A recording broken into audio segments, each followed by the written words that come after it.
Dollar और BRICS currency के हवाले से बड़ा इंपॉर्टेंट टॉपिक है। ये आपका करंट अफेयर, पाकिस्तान अफेयर्स भी कवर करेगा, आपका इकनॉमिक भी करेगा। ठीक है जनाब, ये है अमेरिका पे कर्ज़ा। आप बोलो सर आपने ये 3 और 3 6 डिजिट छोड़े में ये इतनी तेज़ी से तब्दील हो रहे हैं ना, हर सेकंड वाइज बढ़ रहे हैं। 15 या 20 मिनट में जब तक ये शायद वीडियो एंड हो ये भी फिगर चेंज हो जाएगा, 949 फिर 950, ये चेंज होने में तो फिर भी टाइम लगेगा। ये 31 टोटल ट्रिलियन डॉलर्स के हिसाब से मैं आपको पूरा बताता हूँ। 3 हिंसे यहाँ लगा लो, ठीक है, फिर 3 हिंसे ये होगा 1000, ये होगा लाख, 89 लाख, 94 करोड़, 66 अरब, 14 खरब और 3 नील। अगर उर्दू में देखो तो 314 खरब, जिसे 31.4 ट्रिलियन डॉलर, ये इस वक्त अमेरिका का टोटल डेबिट है। और टिल टुडे आज जो पर अमेरिकन पे डेबिट है वो है $94189। अभी जब मैंने आपको दिखाया था कितनी तेज़ी से वो चेंज हो रहा था, फ्लक्चुएट हो रहा था, और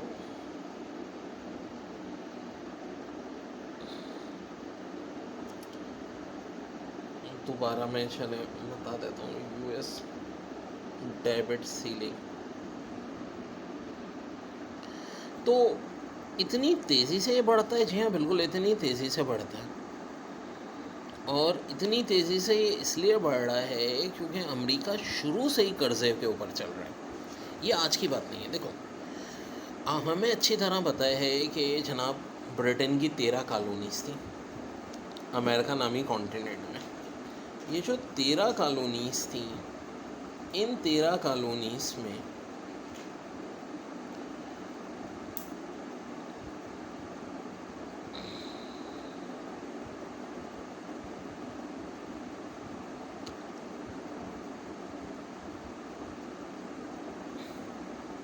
लोग जो थे, ये मैं एक नज़र दिखाता हूँ। देखिए इतनी तेज़ी से बढ़ रहा होता है ये हिंसा, कैसे तेज़ी से ऐसे बढ़ रहा होता है ये, ठीक है जनाब।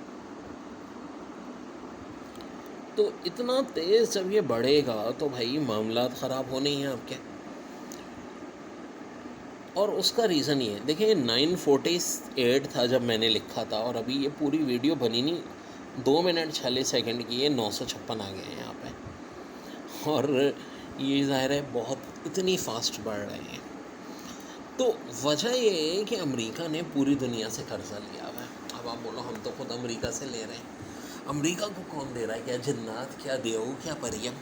ना, जब ये 13 स्टेट्स अमेरिका बनना शुरू हुआ, यानी ब्रिटेन से बगावत हुई। अच्छा, हुई किस पे थी? चाय के टैक्स पे। चाय पे टैक्स लगा दिया गया था, और उसके बाद उसी दौरान ईस्ट इंडिया कंपनी, 1776 की बात है, जब सिराजुद्दौला को शहीद कर दिया गया था और टीपू सुल्तान के फादर हैदर अली से जंगें हो रही थी, तो ये उस वक्त का दौर है। तो इन 13 स्टेट में बगावत हुई, और इन्होंने बगावत तो हो गई लेकिन ऑर्गेनाइज आर्मी नहीं थी। चलो भाई, जॉर्ज वाशिंगटन एक जो इनके फ़ौजी थे, उन्होंने ट्रेनिंग दिया, लेकिन उनको असला, पैसा और तनख्वाह कहाँ से मिलती? कर्ज़ा लेना पड़ा। उस वक्त कनाडा पे फ्रांस की कॉलोनियाँ भी थी, कुछ पुर्तगाल की कॉलोनियाँ भी थी, नीदरलैंड की थी, स्पेन की थी, जो कि अंग्रेज़ों के दुश्मन थे। उनसे कर्ज़ा लिया और कर्ज़ा लेके जंग आज़ादी जीती, और आखिरकार 4 जुलाई 1776 को आज़ाद हो गया, मुल्क बन गया। लेकिन मुल्क तो बन गया, लेकिन बनने वक्त ही, यानी बनने से पहले कर्ज़ा चल चुका था, और बनने के बाद भी इन्होंने कर्ज़ा लेते रहे और अपने मुल्क को चलाते रहे।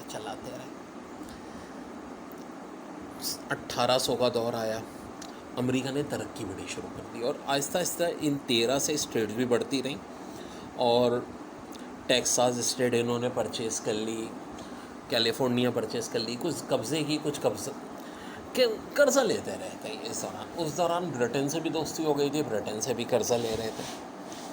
1900 का ईयर स्टार्ट हो गया, तब अमेरिका एक बहुत बड़ी इंडस्ट्रियल पावर बन गया था, और दुनिया में सबसे ज़्यादा इनकम भी, नेशनल इनकम भी ना अमेरिका की हो गई थी।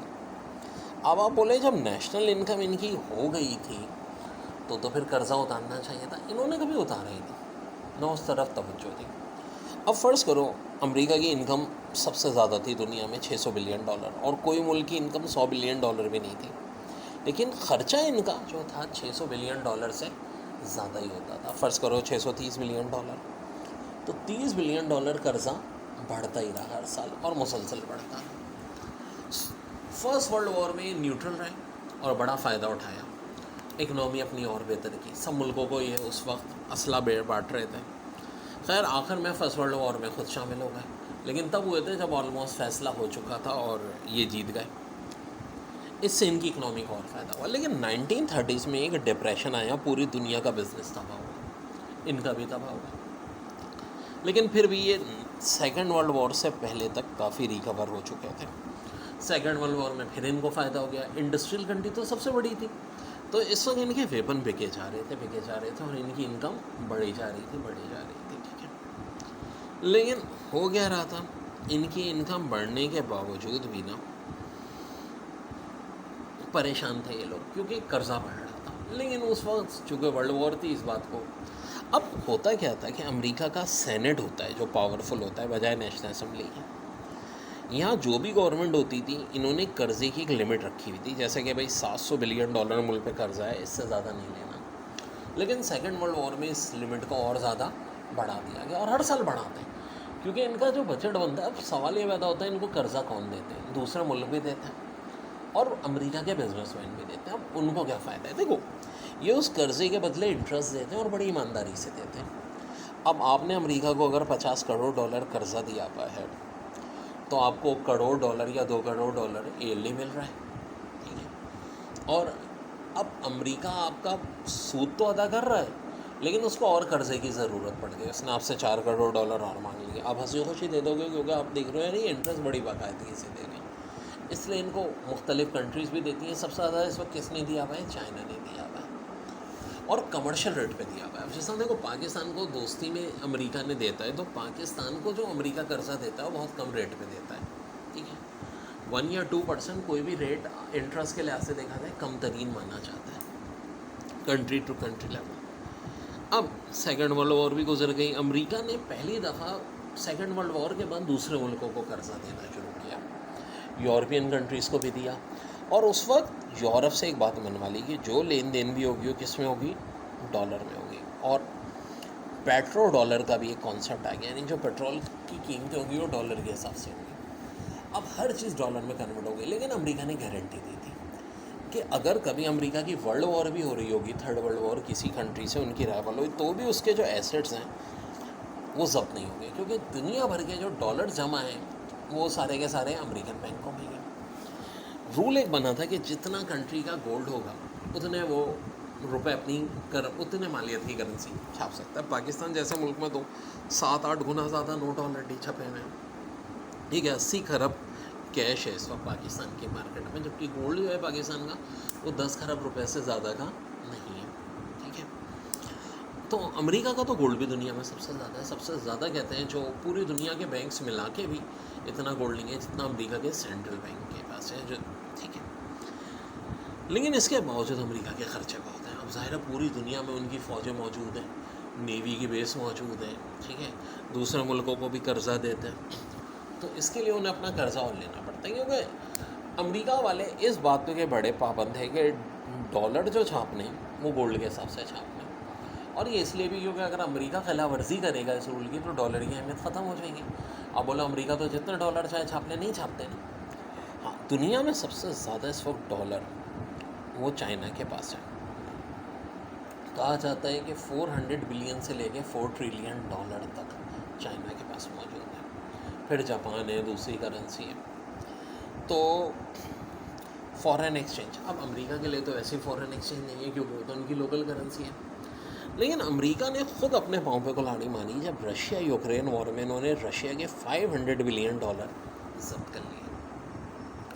अच्छा, चाइना के तकरीबन $4 ट्रिलियन तक है इस वक्त, ठीक है। जो US डॉलर उनके पास है $4 ट्रिलियन। तो उससे अब सारी दुनिया एकदम हलचल मच गई कि यार अमेरिका तो धोखेबाज निकला। तो अमेरिका की करेंसी की क्रैप डेट। फिर एक होती है स्विस पाबंदी, ये क्या होती है? देखो एक बात सुनो, यूट्यूब के ज़रिए हम आपको वीडियो दे रहे हैं, या व्हाट्सएप ग्रुप होता है, उसमें एक एडमिन की बड़ी पावर होती है, वो जिसको चाहे मैसेज डिलीट करते हैं। और व्हाट्सएप का भी जो ऑनर है वो हम सबसे ज़्यादा पावर है, वो हमारा ग्रुप भी डिलीट कर सकता है। अब होता है कि कंट्री ए को कंट्री बी से 20 बिलियन डॉलर की कोई ख़रीदो फरोख्त करनी है, तो दुनिया में जो डॉलर है उसका 98.5% जो है ये वर्चुअल है, ऑनलाइन है, कैश में सिर्फ 1.5% है। तो 40 बिलियन डॉलर ये कैश में नहीं देंगे, इनके 40 बिलियन डॉलर जो अमेरिका में हैं वो कहेंगे कि भाई अमेरिका इस अकाउंट में ट्रांसफ़र कर दो, और फिर ये कंट्री सी को कोई चीज़ बेचेंगे तो उससे ये ले लेंगे, सी ए को बेचेगा, इस तरह चलता है। ये सारा सब स्विफ्ट सिस्टम के तहत होता है। स्विफ्ट सेक्शन, स्विफ्ट बल्कि सेक्शन समझो न्यूक्लियर सेक्शन समझी जाती है, वो भी रशिया पे लगा दी गई। फिर अब रशिया को FATF financial action task force की ब्लैक लिस्ट में डालने की भी तैयारियाँ हो रही हैं, जिसके लिए रशिया ने बहरहाल अपील की है।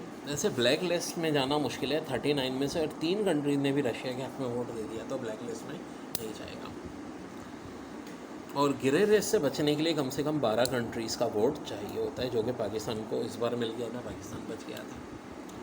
तो ये है सिलसिला। अब आप बोलोगे सर पाकिस्तान पे तो सिर्फ 130 बिलियन डॉलर है और इनके ऊपर 31,000 बल्कि 466 बिलियन डॉलर। देखो ना, अगर पाकिस्तान का देख लो 131 और यहाँ 2 ज़ीरो लगा दो, ठीक है, और ये 31466, हमारा तो कुछ भी नहीं है कर्जा।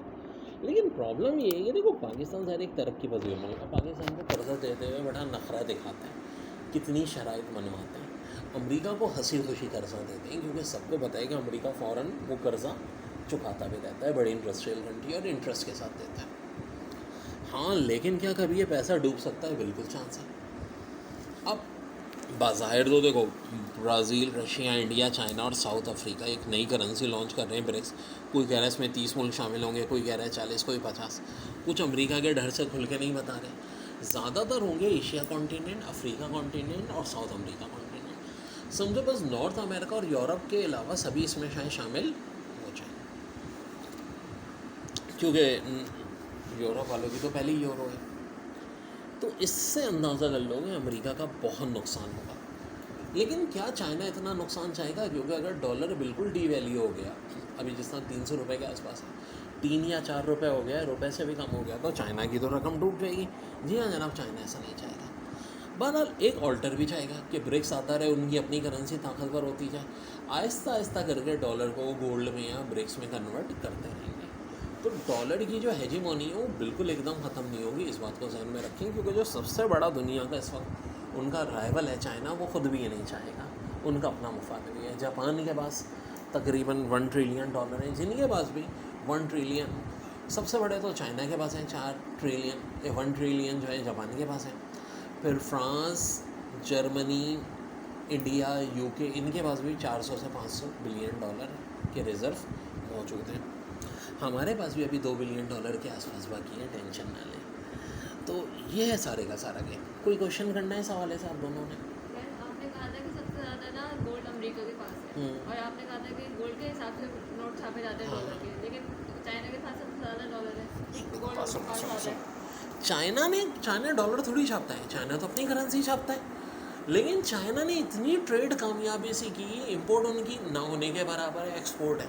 उन्होंने कमाए ना पैसे। अब तुम भी डॉलर चाहो तो कमा सकती हो, तुम छापती तो नहीं, मैं भी नहीं छापता, होने को तुम और मैं भी मतलब वो कमा सकते हैं। तो चाइना ने कमा के जमा किए, बहुत बड़ी बात है। $400 ट्रिलियन। अमेरिका ने तो कुछ छापे थे ना, जब छापे थे, या जो डिजिटल भी थे, वर्चुअल भी थे, ठीक है, उनके पास तो खुद के थे। अब ब्रिक्स में भी अभी तक देखो फार्मूला तय नहीं हो पा रहा ना। 40 मुल्क होंगे तो नई करेंसी होगी, किसको कितने नोट मिलेंगे, क्या इनके गोल्ड के हिसाब से मिलेंगे या गोल्ड की कुछ % डिस्ट्रीब्यूशन होगी, ये भी डिसाइड नहीं है। और IMF अमेरिका का क्या रिएक्शन होगा जो ब्रिक्स करेंसी ज्वाइन करेंगे, उन मुल्कों पे वो सैंक्शन लगाएगा, लेकिन वो फिर बेसूद हो जाएंगी। क्योंकि अगर ऑल्टर ब्रिक्स आ गया तो फिर अमेरिका की सैंक्शन से लगने से उन मुल्कों को कोई फ़र्क भी नहीं पड़ेगा। पर ये प्रोसेस होते होते भी 1 से 2 साल का प्रोसेस है, इतनी जल्दी नहीं है, ठीक है, ये बात है। और कोई क्वेश्चन? तो भाई ये है सारी, अच्छे वो आपने क्लियर कर लिया। अमेरिका का जो फेडरल रिज़र्व बैंक है यानी उनका स्टेट बैंक, उनका दुनिया का सबसे बड़ा, मतलब समझो अगर स्टेट बैंक्स का ज़ख़ीरा कह लो तो शायद 86% दुनिया का गोल्ड अमेरिका के बैंक में होगा।